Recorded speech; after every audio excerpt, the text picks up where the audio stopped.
noticia de última hora. Seguimos pendientes de cuestiones como esta, al final cuestiones geopolíticas. La geopolítica está en prácticamente todo, en el mundo energético más que nunca, y en el día de hoy también por esa cumbre que se está celebrando ahora mismo pues en Moldavia. Allí están varios líderes europeos. También hoy ha hablado Jens Stoltenberg, secretario general, con Anthony Blinken, secretario de Estado, que están también pues hablando en esa reunión de ministros de Exteriores informal de la OTAN. Vamos a hablar de muchas cuestiones que se han conocido en el día de hoy con Hei Sing Tso, que es experto económico y geoestratégico de China. Hey, thank you so much for being in Negocios Televisión. Good afternoon. Yes, much pleasure. Yes. Hey, Stoltenberg said today every country in NATO wants Ukraine to be a member of the alliance. Is Stoltenberg missing, for example, on what Turkey may want? Do you think Turkey will welcome Ukraine as a NATO member?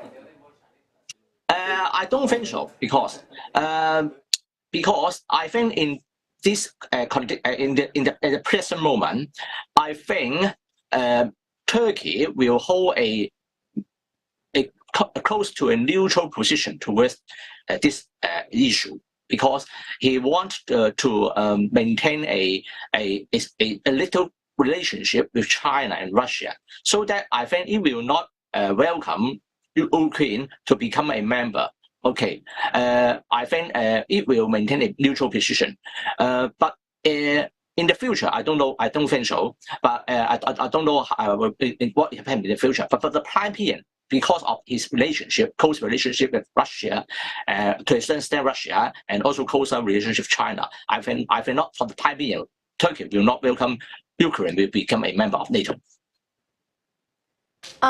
Hey, however, Germany and France have been saying it's still too early to let Ukraine inside the alliance. Do you think NATO will wait until the war is over, or might we never see Ukraine actually as a member of NATO?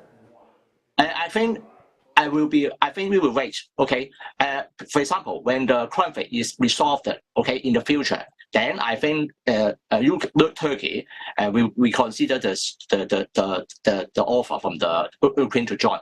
For the time being, I don't think so. The EU, is now in Moldavia in a meeting of the European political community, Hey, and von der Leyen said that the Union will welcome the Western Balkans also as members of the EU. Do you think that will happen? It seems like a debate that appears every once in a while. I think that's possible because EU is different. Okay, EU is a more economic or exchange trade for focused business rather than a military. So that I think for EU that's possible, but for the NATO I think not possible for the time being.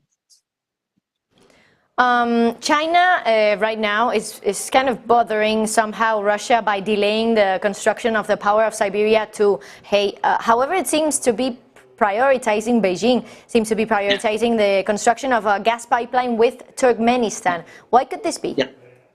Oh, I think from the China perspective, China, I think, always hold a parallel approach or policy or strategy towards Russia. For a geopolitical shift or balance to counteract the United States, okay, I think China will ally with Russia.